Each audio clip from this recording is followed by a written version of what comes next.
Welcome to the County Manager's Report. I'm Lloyd Higuera. With me is Douglas County Manager Steve Mokrohysky. And welcome, Steve. Thanks, Lloyd. Great to be here. Good to have you here, but we're not going to have you here too much longer. Yep. You're going to be leaving Douglas County. I think most people know that. It's been well publicized. It has, yeah. And over publicized, yeah, if you will. Yeah, it's all point of view. You know? Yes, yeah. But the first item on the County Manager's Report on the Commission agenda has to do with the county manager. Commissioners discussed hiring an interim county manager, and they voted to approach Larry Werner, the former Carson City manager, for that job. So, they did. Yeah, Larry is a great guy. I think many people, and he's a resident of Douglas County. He and his wife Marie live here. They've lived here since 1997, and off and on since 1992. So they have roots, as I understand it, they go back to the 1800s in Douglas County. Larry was the former Carson City manager, and he retired in December of 2013. He's been traveling with his family, but he and his wife still live here in Douglas County.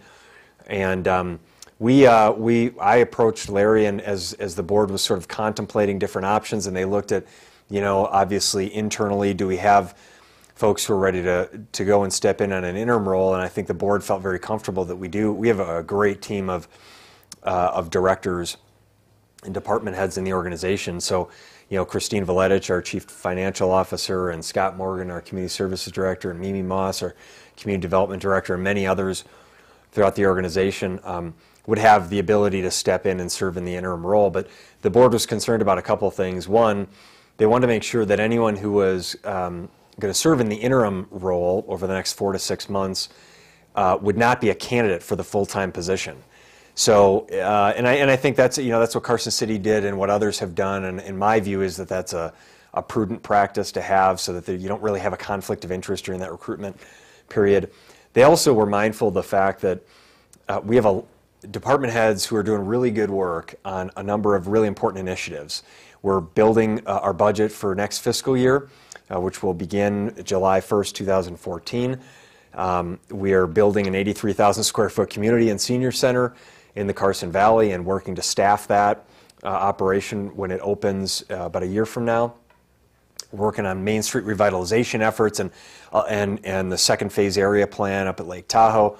So to pull any of our key leaders in the organization away from those roles would create a gap in another place. And so the board wanted to make sure that whatever they did in terms of appointment of an interim manager, that it would complement things that were currently going on, and it would also allow internal staff who are interested in applying for the job permanently to do so without having the conflict of being the interim.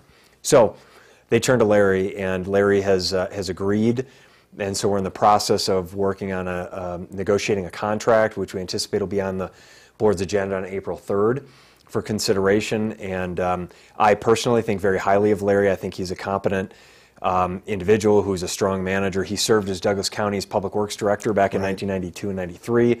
He ran a private business and was an engineer, a professional engineer for a number of years. So he knows the folks in Douglas County, the directors, the elected officials, the board members, and the community. So I think he's going to be able to come in during the next 4 to 6 months and hit the ground running, work with our existing staff, board, and residents to keep things moving forward. And then what's really important is what the board also did at the meeting on March 20th was select a recruitment firm, and they selected Peckham and McKenney. We considered a number of recruitment firms. Peckham and McKenney, Douglas County has worked with in the past. I've worked with, and other county managers that nationally in the field that are respected think very highly of that firm, and so the board selected Peckham and McKenney to do that recruitment work, and I think my opinion is they'll do an outstanding job working with Norma Santoya, our human resource manager, Larry Werner, the interim director, and the board will go through a process then to define what do they want in their next county manager and engage the organization and the broader community in the process of selecting an outstanding individual. So I think that this is a great role. I've always viewed it as a privilege personally for me to serve in this role, and I have no doubt that Douglas County will have an opportunity to select an outstanding individual to serve in this role in the future.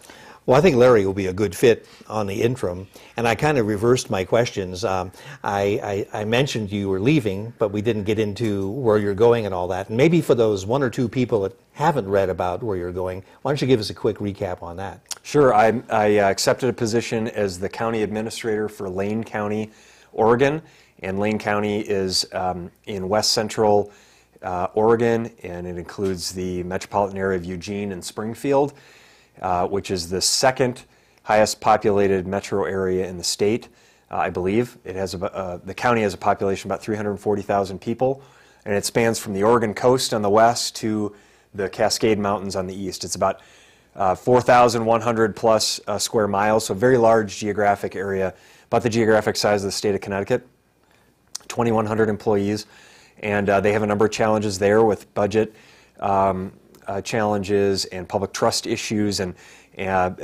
given the departure of their former county administrator, and but they have a really great team in place there, not unlike what we have here. They fixed some of their budget challenges in the short term, and so it was very difficult, frankly, for my family and I to make the decision to leave Douglas County.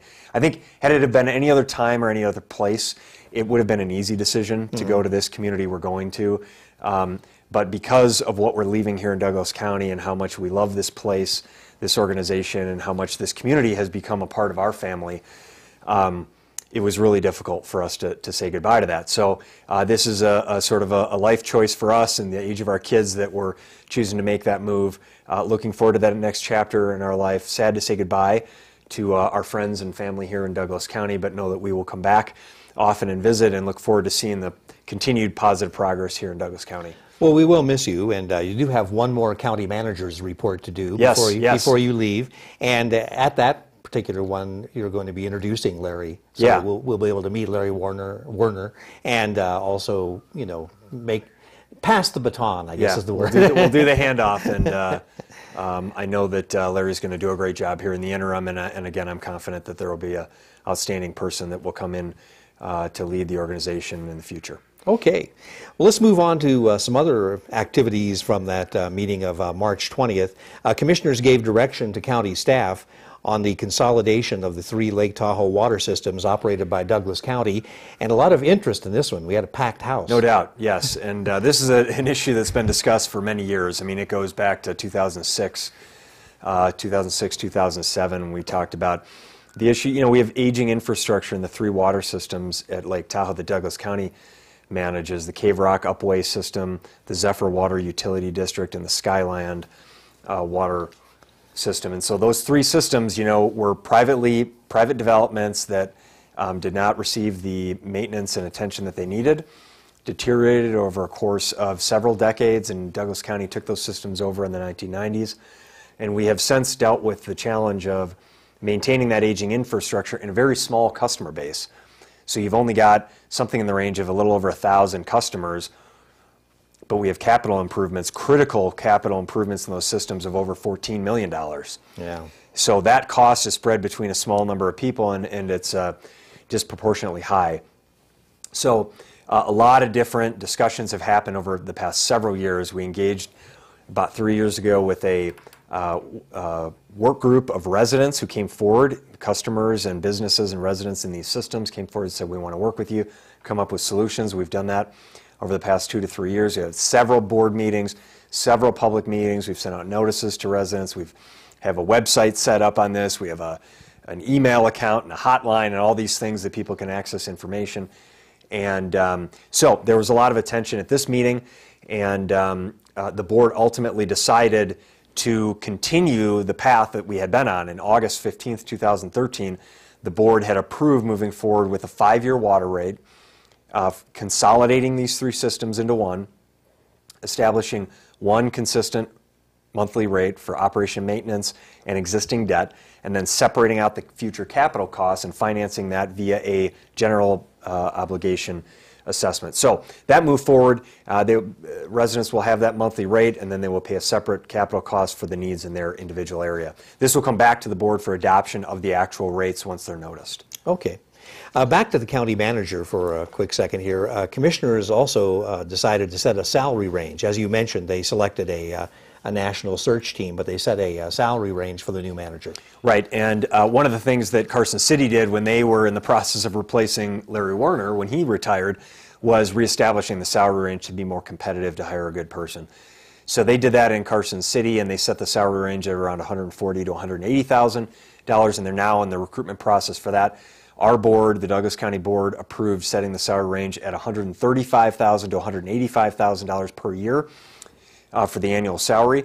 But they also made it clear that they're wanting to come in somewhere in the middle of that salary range. That's their preference, is to hire the best person we can get, but to come somewhere in the middle there, likely in the 150 to 160 range, I would imagine. Mm-hmm. Okay. Also, commissioners heard a presentation on the Nevada state line to state line shared use path. Also, they held a public hearing on the environmental assessment of that project. Yeah, and this is the continuation of that state line to state line bike path that has been so wonderfully successful, and we've had tens of thousands of people who've used that on the month of July. I think it was something like 9,000 or 10,000 people in July of 2013 that used that path, that small section from through Rabe Meadow, from right. Kale Drive to Nevada Beach. So this is the continuation of that. The environmental assessment public comment period is to allow people to come forward and comment on the environmental impact of the project, and that will close on April 11th, and then we'll move forward with additional processes for that project and to put that bike path in the ground. Anything come out of their public hearing that anybody, No, not that I'm aware of. I think that there's a very robust environmental assessment process that's required right. in Lake Tahoe.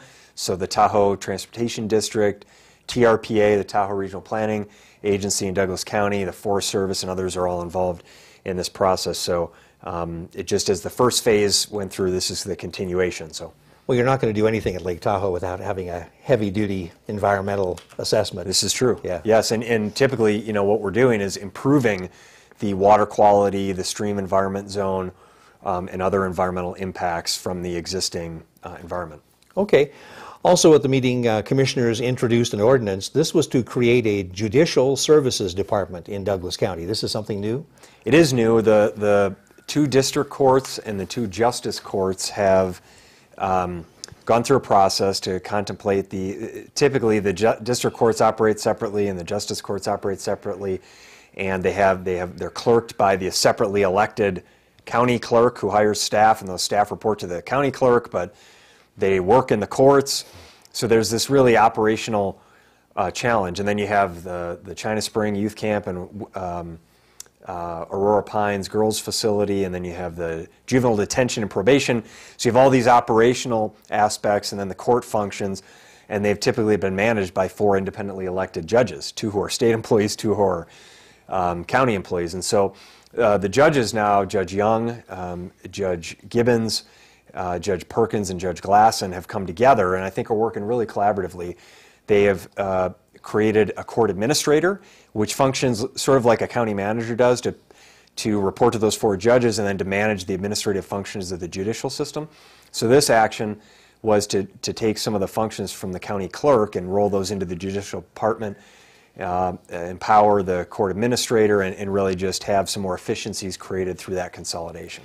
Would the court administrator then be a new employee to the county? It's a new position that was created through the consolidation of some other positions. Bobby Williams is an existing staff person who was a clerk who is serving as the interim court administrator in that function. And so, so that was done with an increased cost, and the board approved that increased cost as part of the budget process last year. Okay. Also on that agenda, commissioners approved the 5-year transportation plan for Douglas County. And this is my opportunity to ask you, Lloyd. I get to interview you. Because you're one of the Regional Transportation Commission members. No, as we've discussed before, it is great to have a plan. Unfortunately, we don't have funding for a lot of the projects, but they are on the plan, and when funding becomes available, those things will be implemented. They will, right. And we are getting more funding. So we went from $300,000 a couple years ago per year in preventative maintenance. Now we're at $1.3 million, about a 270% increase. And we're hoping to identify another $1 million in annual, every single year revenue that will commit to preventative road maintenance. So we go from 300,000 a couple years ago to 2.3 million, hopefully by next year. That's about close to an 8%, not 8%, 8 times increase Right. From what we were spending. So we have a lot more now to do than we had before. We haven't fully closed the gap in what we need to maintain our roads at their current level, but we're getting much closer. So this is a good step. I think, to your point, we've done a good job having a plan. We haven't done a good job identifying the funding to implement the plan, but we're getting closer to that piece. Excellent. Great. And we do have a few projects on that plan that are being implemented. They're small projects, but people will notice. I mean, there is the little bridge over the slough there, Right. that will make it easier for the people in the ranchos to get to Walmart and things. So Right. there are things happening, but they're smaller. Yeah, we're doing projects. a reconstruction of Buckeye, or an overlay Right. of Buckeye Yeah. Road. I think in a couple years we're planning Jacks Valley Road to be a reconstruction. Of course, we're looking at doing work on Waterloo Lane, but that's a heavy cost. So Right. there are some of these collector regional roads that we're starting to chip away at now that we have some resources. Well, there are some projects that are being done, Right. but they're not huge projects. Right. Also, commissioners heard a presentation. This was an update from the Western Nevada Development District. Right, and this is the Western Nevada Development District is a regional entity that pursues federal grants, state and federal grants for economic development purposes. It includes Douglas County, Carson City, Churchill County, Lyon, Humboldt, Mineral, Pershing, Story, and Washoe counties in a sort of the northern Nevada, northwestern Nevada jurisdiction. They look at capacity building goals and regional economic sector goals, so things like creating access to capital, communication and networking, infrastructure improvement, workforce development challenges for businesses within the northwestern Nevada region, and then regional economic sector goals of focusing on agribusiness, energy, manufacturing, tourism, transportation, and logistics. So they give an update on their work and the continuing progress, and that's one of the great things I think about Northern Nevada is that we really work well regionally on a collaborative efforts like this and with the Northern Nevada Development Authority in sharing services and trying to advocate for our regional economy, not just what's best for our local community. Okay, and is part of their mission to attract develop new business to come into the area? Yeah, the Northern Nevada Development Authority is really the entity that is our recruitment, business recruitment, economic development agency. Western Nevada Development District looks at funding to evaluate projects for workforce development and other major investments in large sectors, industries on a regional basis. So Okay. they have some consistency and overlap. They work in sort of in parallel on a number of things, but they also have some unique aspects. But both groups encourage Absolutely. They're both business, yeah. focused on positive economic development that's consistent with the type of regional economy that we're trying to foster here. Sure. Also, commissioners took a shot at noxious weeds. This was a contract they approved to cost share an abatement program for noxious weeds. And I guess Douglas County is head and shoulders above everybody else as far as abatement of weeds. We are, and part of that is the advocacy of our agriculture community that they really and we produce some high quality products, agricultural products, hay and a number of other alfalfa and barley and a number of other products in the Carson Valley, and so noxious weeds have a significant impact on the quality of those products. And for example, there's a several dollar difference per bale of hay for certified weed-free hay versus that which isn't certified weed-free. So there's an economic issue there for the agricultural community, not to mention a public health concern that we have generally. So we've worked really well with the State Department of Agriculture on the program, and as you said, Douglas County is a leader in mapping where these noxious weeds are and then attacking the problem directly at its source and investing the appropriate funds that we need to from the county and from others to make that happen. We work in partnership with the Carson Valley Conservation District and others to make that happen. So a really good program there, and the state came in and discussed an update on that work and an agreement that formalizing some of the partnerships that we already have. Does the Conservation District do most of the heavy lifting on this? I mean, They do. We actually have a weed staff that does some of the work, and private residents can contact us and ask for us to come out and spray on their private property, and then we charge for that. But we contract with the Carson Valley Conservation District to do a lot of the proactive spraying of noxious weeds, particularly on our agricultural land. Okay.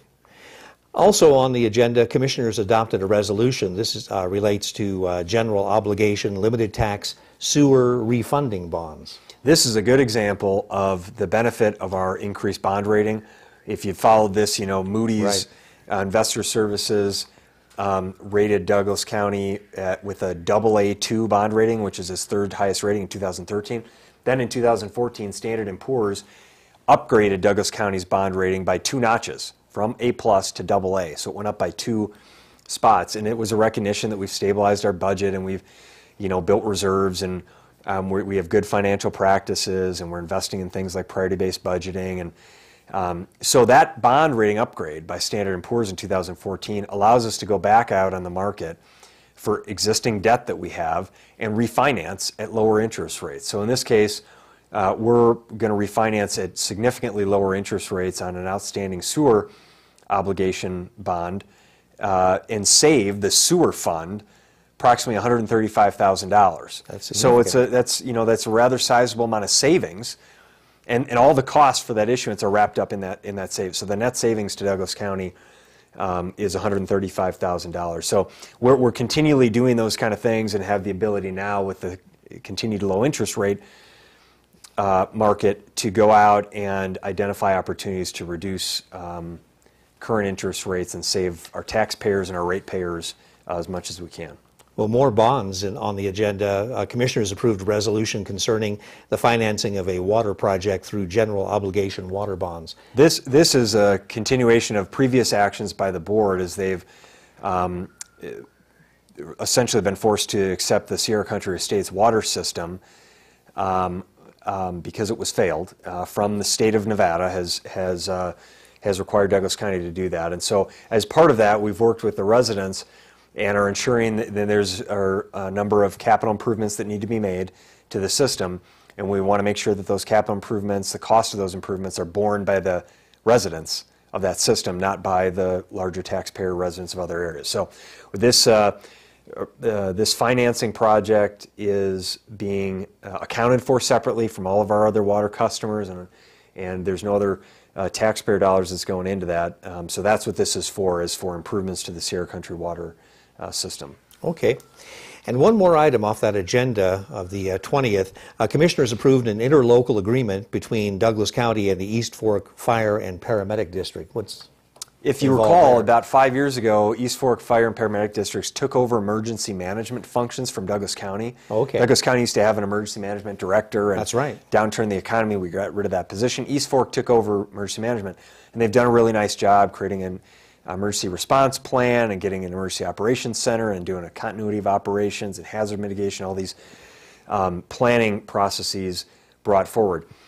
For several years, they didn't charge Douglas County for the cost of providing that service, and now they're coming forward, and the East Fork has asked that Douglas County start paying for the cost to provide emergency management services. So they went out and did a cost allocation study to see what the cost was, account for that cost, and they've identified the annual cost at about $140,000 per year that we should be paying them for emergency management.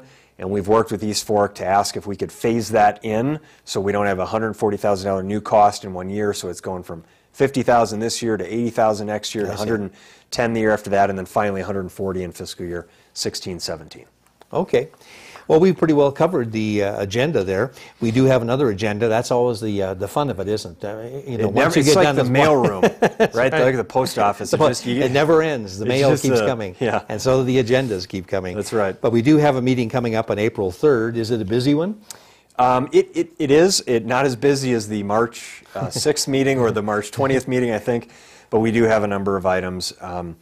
We'll hear the follow-up on the issuance of the water bonds.